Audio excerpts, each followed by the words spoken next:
everyone. This is Isaac from Hunger Smash Fitness, and this is Dr. Van Hofwegan, who works at Pacific Rim. So he's an orthopedic surgeon, and we just had him on the channel here today. And we're just going to talk about, well, everything. But for now, we're just going to do kind of a bio and just talk about where you went to school, how you got interested in orthopedic surgery or surgery in general, and go from there. Sure. Sounds good. Awesome. So just kind of, how did you get into surgery? Well, I mean, to take it back kind of a decent amount of time, I think everybody's father has a pretty significant influence in their life. And my father was no exception. And he was a dentist, and he used to tell me as I was growing up, and I'd ask, like, Dad, what should I do with my life? Having these existential 6-year-old crises. Yeah, And every little boy. Every little boy, right? And he was kind of my hero. So he would say things like, well, you can do whatever you want, but medicine is a good way to go. And so that just kind of became a trajectory of my life. Assuming, of course, the NFL and the NBA didn't work out, so that was my fallback. And thankfully, he was helpful in guiding me in that direction. When it came time to actually make a decision to, it was almost like I had already made the decision when I got to college, and I was pretty well set on that direction. I think the major decision point really came when I got to med school. And I had already taken some time to shadow an orthopedic surgeon when I was in high school, which that's a formative experience, actually. If you haven't done that and you're interested in medicine, you should probably do that. The first experience was seeing significant anatomy and the first experience with wanting to pass out in the operating room and things like that. So when I got to med school, though, I was doing a family practice rotation, and for whatever reason, it never dawned on me, even during my third year of medical school, that some doctors don't do procedures. And so I went to my family practice rotation, and I said, okay, so when's the procedure day?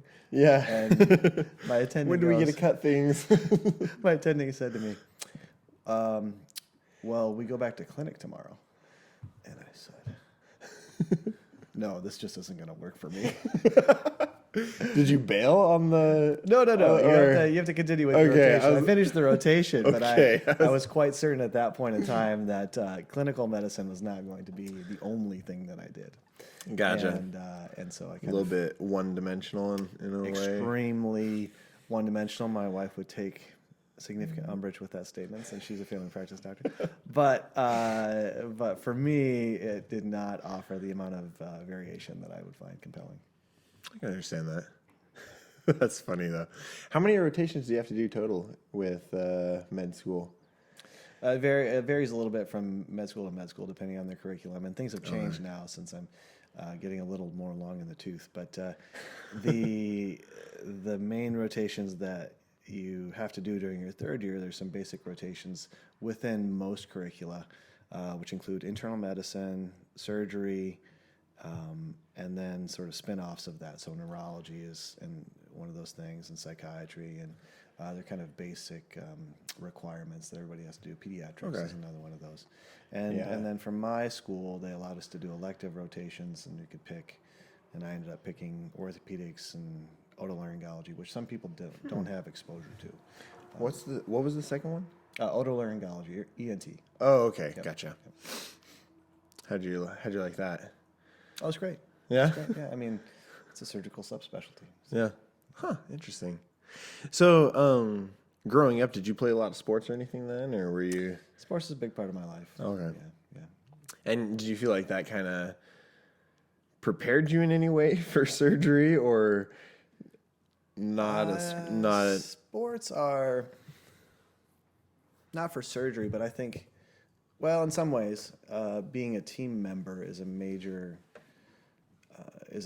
thing, and being a good team member is different than being a bad team member, and for multiple reasons, which are obvious, but also there are certain subtle nuances that lend themselves well to running an operating room. So figuring out how to maximize your teammates when you're doing your particular job and still offering encouragement to those who are around you, so that you can sort of build synergism within that experience. So, my obvious examples come from basketball and football, and track's a little harder. Just so you know, it's a single thing. A little bit more of a solo sport.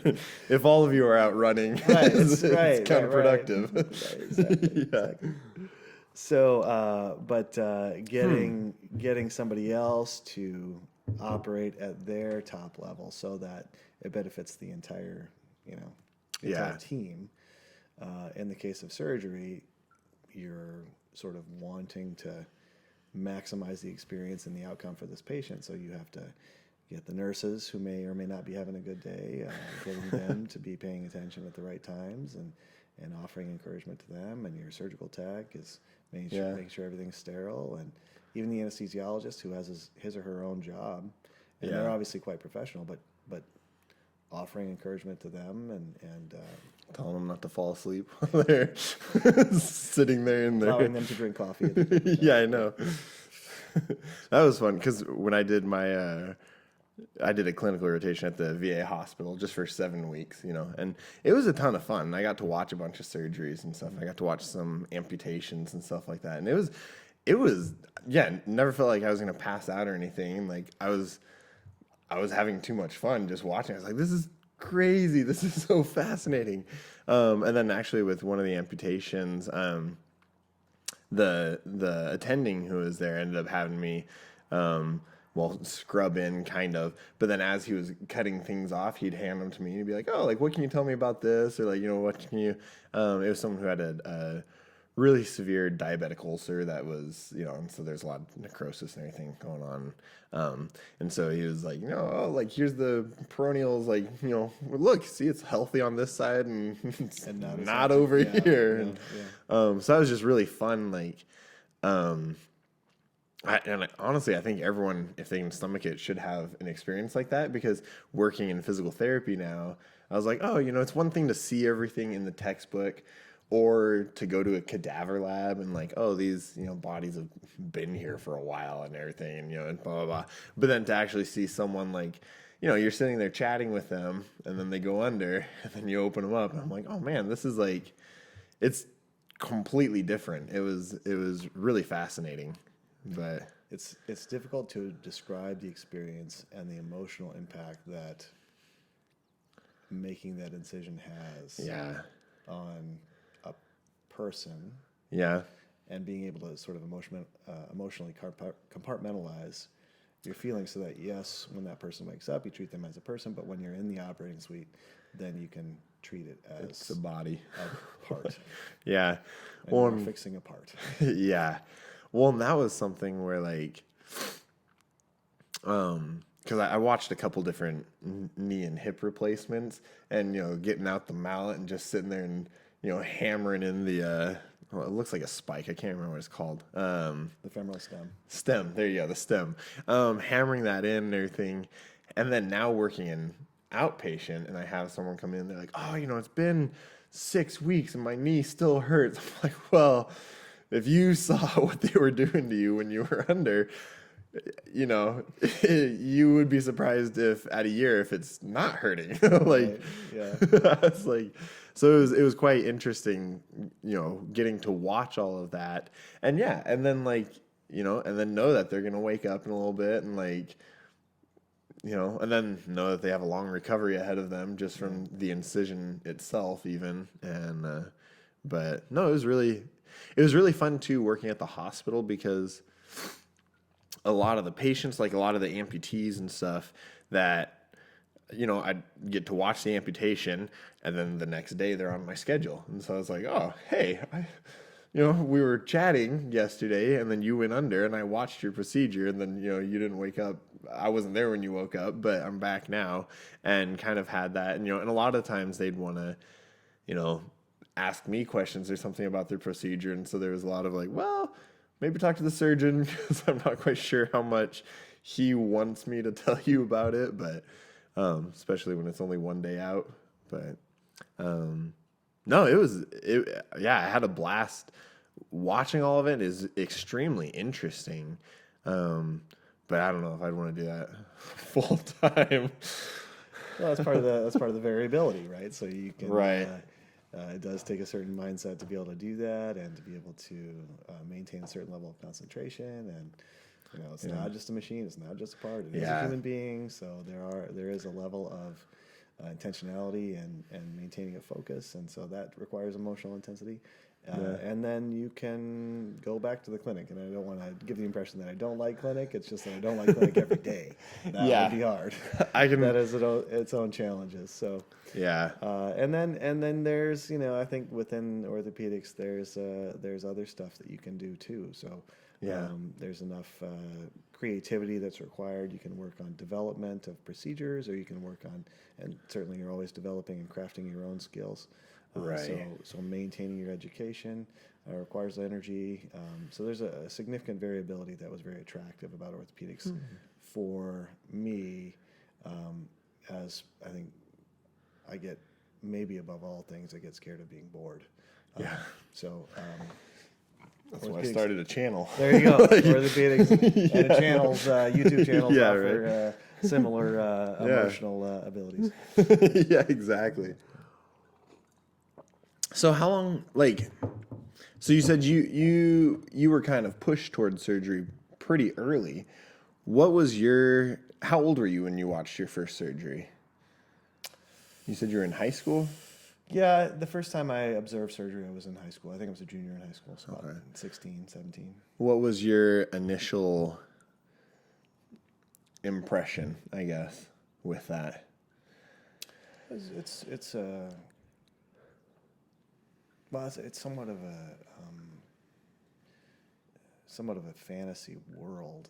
It's totally separate from everything that I'd experienced before. It's a sterile environment. There are lots of rules that you don't know with which you must abide, and nobody tells you those things unless there's an old academic nurse Ratchet there slapping your hands with an instrument, which does happen. And telling you, what not to touch and what to touch and things. So there's a whole protocol, and people are dressed funny.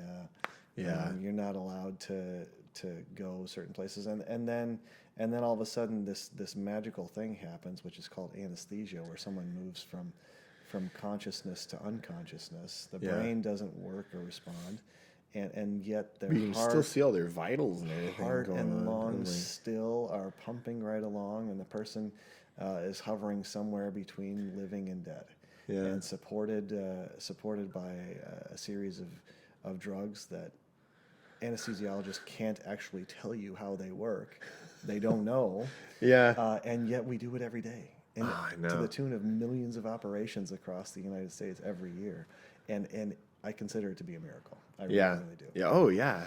I know. I had a professor at Wacom that I was talking to, and he was saying, we love to explain everything in our American mindset and everything. We like to have the answer. We like to know everything. And he was like, honestly, he was like, about probably 90% of medicine, we don't really understand why it works. We don't know why these drugs do certain things. He was like, yeah, we can kind of see there's some pathways that they're acting on or something that we can tell might be activated, but we don't really understand fully why those ones are getting acted on and not the other ones. And he was like, there's a ton of medicine that we just don't understand, and he was saying he thought probably about 90% of medicine and kind of the human body too, we don't fully understand why you wake up every day, why you can honestly eat garbage, whatever, and you still do fine for year after year after year. We don't know. Like, the body, it's a miracle. Like you said, it's an amazing machine that we have no clue how it why it works, basically. And the way medical knowledge seems to double I think it's down to like a year and a half or 2 years or something like that. all of that knowledge is still insufficient to describe in its entirety how the human body works, or Yeah. indeed how is not the same question as why. Yeah. And so we don't even know how, much less the why question is I think outside the realm of science. Actually, I think it's more of a theological question. But Yeah, definitely. I would agree with you on that one. But awesome. Well, that was a pretty good start for the first video, I think. Yeah. So awesome. That was a lot of fun. So, anyways, I guess that is about it for now. And this is Isaac from Hunger Smash Fitness again with Dr. Van Hofwegan. And just remember to always improve that 1%.